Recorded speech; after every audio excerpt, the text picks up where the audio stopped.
الرحمن الرحیم ایاک نعبد و ایاک نستعین۔ میرے پاکستانیوں، میں جو آج آپ سے بات کرنے لگا ہوں وہ کل ایک ISPR کی پریس کانفرنس ہوئی اور اس کے اندر انہوں نے ایک دو باتیں کہیں تو میں مجبور ہوں کہ میں آج اپنی قوم کے ساتھ بات کروں۔ جو انہوں نے بات کی کہ یہ پاکستان کے خلاف بغاوت اور اشارہ سارا تحریک انصاف کے اوپر کہ ہم نے بغاوت کی ہے، اور یہ کہ یہ پہلے سے پلان بن رہا تھا اس کا کہ ہم یہ پہلے سے ہی تیاری کر رہے تھے بغاوت کرنے کے لیے، اور یہ اپنی فوج کے خلاف یہ سارا یہ ہم نے کیا، اور جس طرح کی وہ بات کی گئی مجھے ایک بڑی تکلیف ہوئی اس کی۔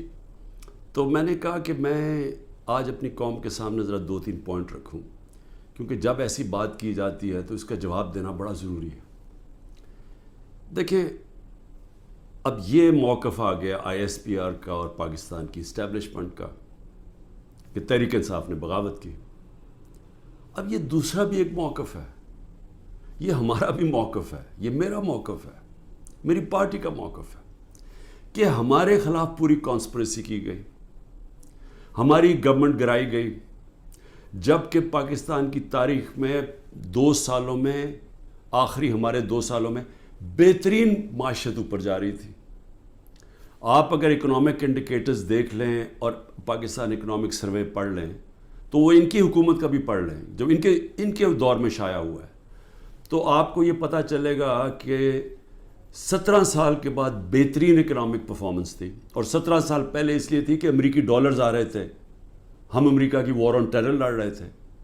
یہ امریکی ڈالرز آنے کے باوجود یہ اکانومی بڑھ رہی تھی، انڈسٹری بڑھ رہی تھی، ریکارڈ گروتھ ہو رہی تھی، اور اس کے باوجود کہ 2 سال کرونا میں ساری دنیا میں ایک بہت بڑا زوال آیا ہوا تھا، اس کے باوجود اللہ کا کرم کہ ہم نے اپنی معیشت کو بھی بچایا، ہم نے اپنے لوگوں کو بھی بچایا۔ دنیا نے اکنالج کیا کہ پاکستان نے جو قدم اٹھائے کووڈ-19 میں وہ دنیا میں مثال تھے۔ ایک امریکی ایک اکانومسٹ جو کام کرتا تھا ڈونلڈ ٹرمپ میں، اس نے کہا کہ اگر امریکہ پاکستان کی مثال لے لیتا تو کتنے 10 کھرب ڈالر بچا سکتا تھا۔ تو اس گورنمنٹ کو گرایا گیا ایک سازش کے تحت، تو یہ ہم کہہ رہے ہیں کہ ملک سے غداری ہوئی۔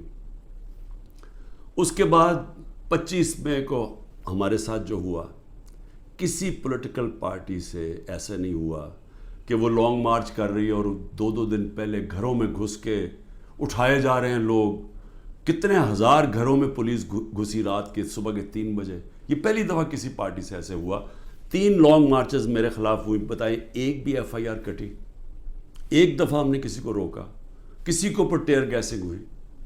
اور ہمارے اوپر پورا ایک اٹیک آیا، ہمارے بنیادی حقوق فنڈامنٹل رائٹس کی وائلیشنز ہوئی، اور ہمارے اوپر ہی پرچے کٹ گئے۔ میں نے تب 26 کی صبح کو اپنے دھرنا کال آف کیا، کیونکہ مجھے پتا تھا انتشار کی طرف جا رہا ہے۔ جو پارٹی الیکشن چاہتی ہے وہ انتشار تو نہیں چاہتی۔ تو اس کے بعد ہمارے اوپر یہ نہیں ہوا کہ سستیاں کم ہوئیں، جب ہم 30 بائی الیکشنز جیت گئے 37 میں سے، باوجود اس کے کہ پوری اسٹیبلشمنٹ کی سپورٹ تھی یہ 12 جماعتوں کی، میرے اوپر قاتلانہ حملہ ہوا، مجھے قتل کرنے کی کوشش کی گئی، میں اپنی FIR نہیں کٹوا سکا۔ یہ بھی سازش تھی، کیونکہ وہ طاقتور لوگ بیٹھے ہوئے تھے، میں کچھ نہیں کر سکا۔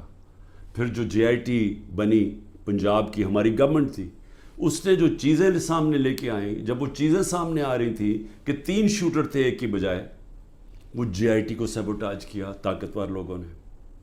سازش تھی، کیوں نہیں ان JIT کو چلنے دیا۔ اس کے بعد ہمارے اوپر میرے گھر پہ حملہ ہوتا ہے۔ ہم ایشورٹی بانڈ جب دے رہا تھا میں کہ جناب میں وہاں 18 مارچ کو اسلام آباد کے جوڈیشل کمپلیکس میں جاؤں گا،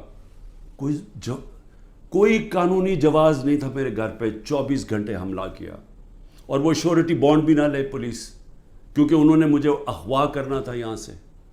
یہاں لوگوں کو زخمی ہوئے، سارا دن گھر اندر بیٹھ نہ سکے، 24 گھنٹے ٹیئر گیس گھروں کمروں کے اندر. کبھی کسی لیڈر سے ایسے نہیں ہوا. 18 مارچ کو پھر میرے اوپر ایک قاتلانہ حملہ ہوتا ہے. اللہ کا کرم ہے کہ میں بچ جاتا ہوں. سارا وہاں اوپر ISI نے اس کو ٹیک اوور کیا ہوا تھا، جو جوڈیشل کمپلیکس ہے.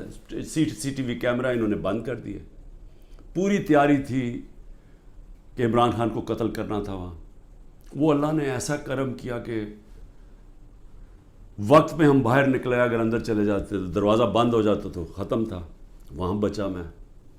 اس کے بعد اگلے دن یہاں 2 دن کے بعد 3 دن کے بعد ادھر ایک اور مرتضیٰ بھٹو ٹائپ قتل کرنا تھا. وہ مجھے پہلے پتہ چل گیا، میں نے ٹی وی پہ چلا گیا، وہ رک گئی بات. تو سازش تو کیا ہو رہی تھی؟ سازش یہ ہو رہی تھی کہ ایک پارٹی جو جیتنے جا رہی تھی الیکشن، اس کو پارٹی کو ختم کرنے کے لیے لیڈر کو ختم کرنا تھا. اور پلان تب سے ہی بنا ہوا تھا. کیسز شروع ہو گئے تھے مہینوں کے اندر. جیسے 70 سال میں ایک آدمی کے اوپر ایک کرمنل کیس نہیں ہوتا، چند مہینے میں آج 170 سے زیادہ کیس ہو چکے ہیں. یہ یعنی کون سے انصاف کا تقاضا ہے کہ ہر قسم کا جو ہر دوسرے دن کوئی نیا کیس ہو جاتا ہے. سارا میرا وقت ایک عدالت سے دوسری عدالت میں لگتا ہے. تو یہ کون سا، یہ ملک کی بہتری کے لیے ہو رہا ہے کہ ایک پارٹی، سب سے بڑی پارٹی کو باہر رکھنا؟ اس سے بڑی سازش کیا ہے؟ جمہوریت، سب سے بڑی پارٹی کو ختم کرنے کا مطلب جمہوریت ختم کرنا، اور جمہوریت ختم کرنے کا مطلب آزادی ختم کرنا ہے. تو یہ کیا ملک کے خلاف سازش نہیں ہے؟ اور پھر جو 9 مئی کو ہوا، اب ISPR صاحب کہہ رہے ہیں کہ جناب 9 مئی کو جو ہوا ہے وہ ایک بڑی سازش چلتی آ رہی تھی. تو وہ سازش سامنے آئی، بغاوت. مجھے یہ بتائیں کہ میں جب یہاں سے، مجھے پتا تھا پکڑنا انہوں نے مجھے 9 مئی کو، میں اس سے پہلے ویڈیو ریکارڈ کر کے گیا کہ اگر مجھے پکڑنا ہے مجھے وارنٹ دے دیں اور میں آرام سے اپنے آپ کو آپ کے حوالے کر دوں گا. کوئی ضرورت نہیں ہے کہ یہ جو میرے گھر کے باہر ہوا کہ پولیس، 1000 پولیس اور رینجرز اٹیک کر رہے ہیں. سب کے سامنے جو ہوا کہ رینجرز بھی نہیں بلکہ وہ کمانڈوز تھے، انہوں نے اٹیک کیا، شیشے توڑے. عملہ جو بیٹھا ہوا تھا رجسٹری آفس کا اسلام آباد ہائی کورٹ، اس کو مارا، وکیلوں کو مارا. مجھے لگا ڈنڈا، مجھے اس طرح لے کے گئے جس طرح کوئی دہشت گرد ہے. غیر قانونی طور پہ مجھے پکڑا. کیا یہ بھی سازش کا حصہ تھا؟ کیونکہ اس کی وجہ سے اشتعال آنا تھا لوگوں کو. اور ہمارا موقف یہ ہے کہ اس کو استعمال کر کے ایک پورا کریک ڈاؤن کیا گیا جو پہلے سے پلان تھا. ہو ہی نہیں سکتا کہ 2 دنوں کے اندر آپ 10,000 لوگوں کو جیلوں میں ڈال دیں پکڑ کے، جب سے پہلے سے پلان نہیں بنا ہوا تھا. اور اس کے بعد جو بھی چیزیں ہو رہی ہیں کہ جو PTI کا ہے اس کو پکڑ لیتے ہیں، جیلوں میں ڈال دیتے ہیں، بری طرح رکھا جا رہا ہے، تشدد کیا جا رہا ہے، کسٹوڈیل ٹارچر کی جا رہی ہے. اور جو ہاتھ کھڑا کر کے کہتا ہے جی میں تحریک انصاف چھوڑ رہا ہوں، سب کچھ معاف. تو میرا اب سوال یہ ہے کہ ISPR کا یہ موقف ہے کہ فوج کے خلاف بغاوت ہے.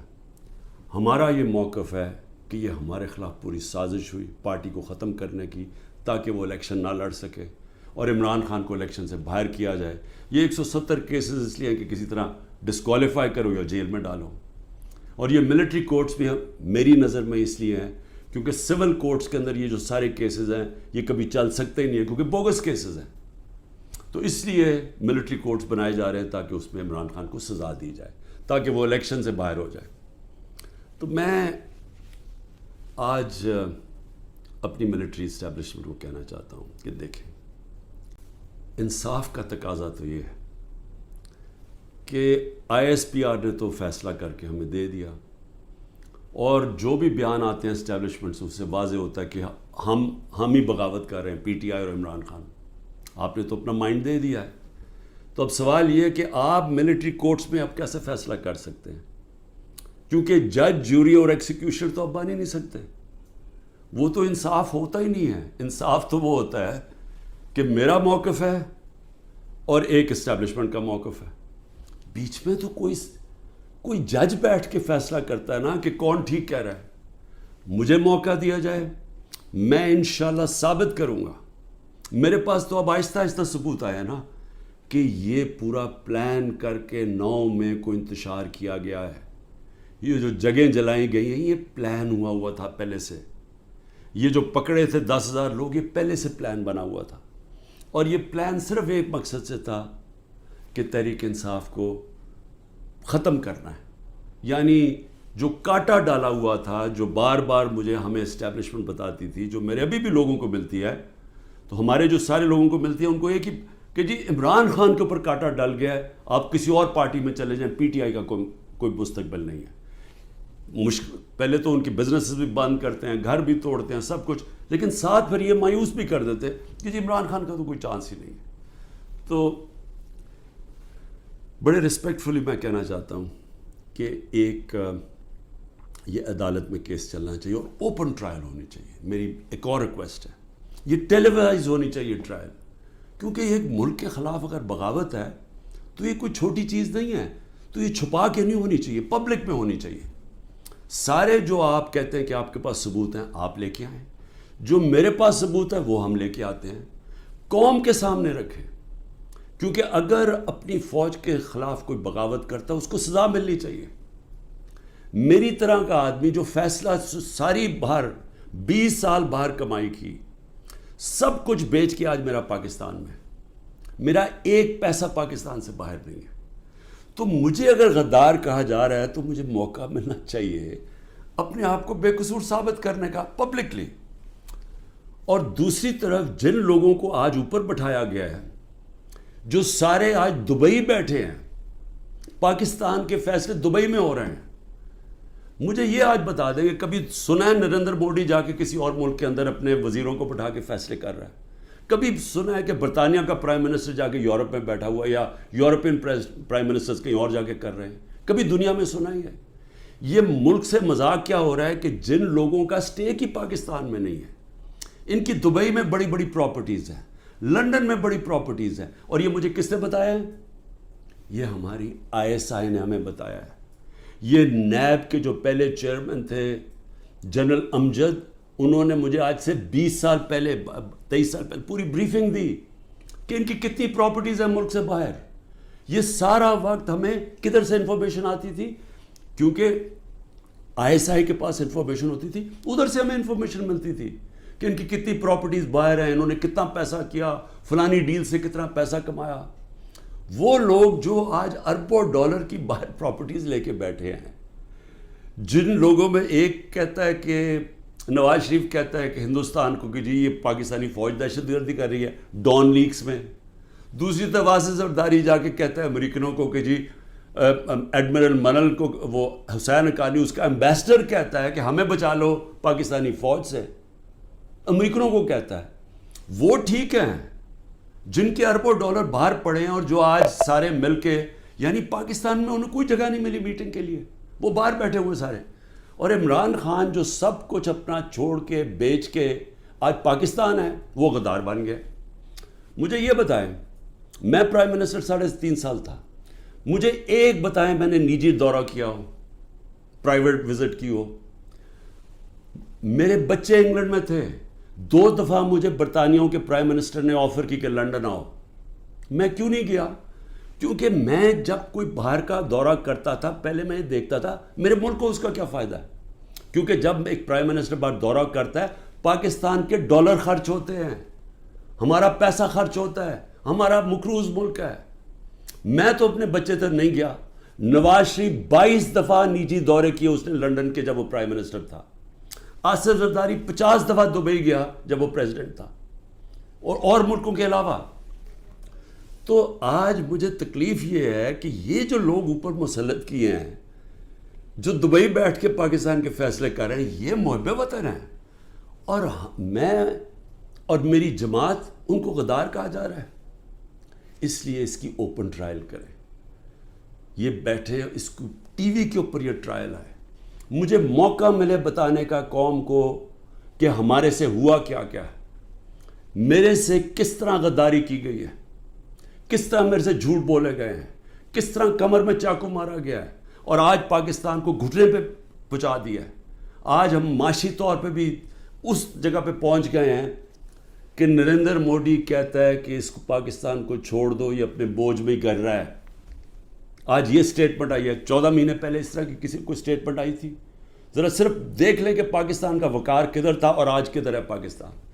جتنی انہوں نے خدمت کی امریکہ کی، یہ فورن منسٹر نے اچھی اچھی انگریزی بول کے اور پتہ نہیں اربوں روپے کے دورے کر کے، اور اوپر سے شہباز شریف سارا وقت دورے کر رہا ہے باہر. جو جوائنٹ سٹیٹمنٹ آئی امریکہ کی اور ہندوستان کی نریندر مودی کے دورے پہ، ہماری خطرے کی گھنٹی بجنی چاہیے. کبھی بائی لیٹرل میٹنگ میں وہ تیسرے ملک کو برا بھلا نہیں کہتے. انہوں نے نام لے کے کہا کہ پاکستانی دہشت گردی کر رہا ہے. مطلب یہ کہ کشمیر کی جو ساری وہ جو بیچاروں اتنی دیر سے اپنی آزادی کی جنگ لڑ رہے ہیں، وہ پاکستان دہشت گردی کر کے لڑ رہا ہے. وہ آزادی کی جنگ نہیں ہے. یہ اتنا برا ہمارے اوپر انہوں نے، جو اب میں کیا کہوں کہ جس طرح کا انہوں نے پاکستان کے اوپر تماچا مارا ہے، اور یہاں سے کوئی جواب نہیں آئے گا کیونکہ ان کے پیسے باہر پڑے ہیں اور ان کو پتہ ہے ان کے پیسے باہر پڑے ہیں. یہ کبھی نہیں بولیں گے. لیکن مجھے اس سے زیادہ خطرہ ہے، اور میں اس لیے بھی اپنی اسٹیبلشمنٹ کو پیغام دینا چاہتا ہوں کہ دیکھیں، میں ایک تاریخ کا طالب علم ہوں. یہ جو انڈیا کا اور اب امریکہ کا جو جوائنٹ ڈیکلریشن آئی ہے اور جو سمجھوتا ہوا ہے ڈیفنس میں، نیوکلیئر میں، آرٹیفیشل انٹیلیجنس ٹیکنالوجی میں، یہ اب پاکستان میں بہت آگئی. ہمارے معاشی حالات بالکل ہی جدھر پہنچ گئے ہیں، اس سے ایک امبیلنس پیدا ہو گیا ہے. آج ہندوستان جس طرح نریندر مودی نے تکبر میں باتیں کی ہیں، آج وہ ہمارے سے اپنے آپ کو بہت طاقتور اب سمجھتے ہیں. اور جب انہوں نے کہا نا کہ اپنے بوجھ میں گر رہا ہے، وہ اپنے بوجھ میں گرنے نہیں دیں گے، وہ گرائیں گے. ہمیشہ جنگیں تب لڑی جاتی ہیں جب ایک فریق سمجھتا ہے کہ وہ دوسرے سے بہت زیادہ طاقتور ہے. روس جب یوکرین میں گیا تو یوکرین کا نیوکلیئر پروگرام ختم ہو چکا تھا اور روس سمجھتا تھا ان سے بہت بڑا طاقتور ہے. امریکہ عراق میں اور افغانستان میں اس لیے گیا کہ وہ بہت طاقتور تھا ان سے. تو جب ہندوستان یہ سمجھنا شروع ہو گیا کہ وہ پاکستان سے بڑا طاقتور ہے، ہماری خطرے کی گھنٹی بجنی چاہیے. ملک کو متحد ہونا چاہیے. ملک کو آزاد رکھنے کے لیے قوم کو اکٹھا ہونا چاہیے. یہ نہیں ہونا چاہیے کہ ملک کی اسٹیبلشمنٹ ملک کی سب سے بڑی پارٹی کو ختم کرنے کی کوشش کرے. اس کا مطلب جو ملک کی اکثریت عوام ہے، جو ایک پارٹی کے ساتھ کھڑی ہے، اس کو اپنے خلاف کر لے. یہ ملک کو نقصان ہے. ہماری پھر سے اکانومی بیٹھ چکی ہے، ان کے پاس کوئی حل نہیں ہے. جو جس طرف ہم جا رہے ہیں، جو یہ کوشش کرنے جا رہے ہیں کہ کھچڑی پک جائے پولیٹیکل انجینئرنگ سے، وہ اور ملک کمزور ہونے والا ہے. میں اس لیے پھر سے کہتا ہوں کہ آخر میں اپنے جو فیصلہ کرنے والے لوگ ہیں، جو طاقتور لوگ ہیں، اس وقت پاکستان کو ایک ہی راستہ ہے، صاف اور شفاف الیکشن. لوگوں کو امید صرف تب آئے گی. امید ختم ہو چکی ہے. نوجوان جو چھوڑ کے ملک کو جا رہے ہیں، پروفیشنلز جو ملک کو چھوڑ کے جا رہے ہیں، جو غریب لوگ کشتیوں میں ڈوب رہے ہیں باہر ملک سے نکلنے کے لیے، ان کو امید چاہیے. اور کسی چیز سے امید نہیں آنے لگی سوائے ایک چیز سے، صاف اور شفاف الیکشن. پاکستان پائندہ باد.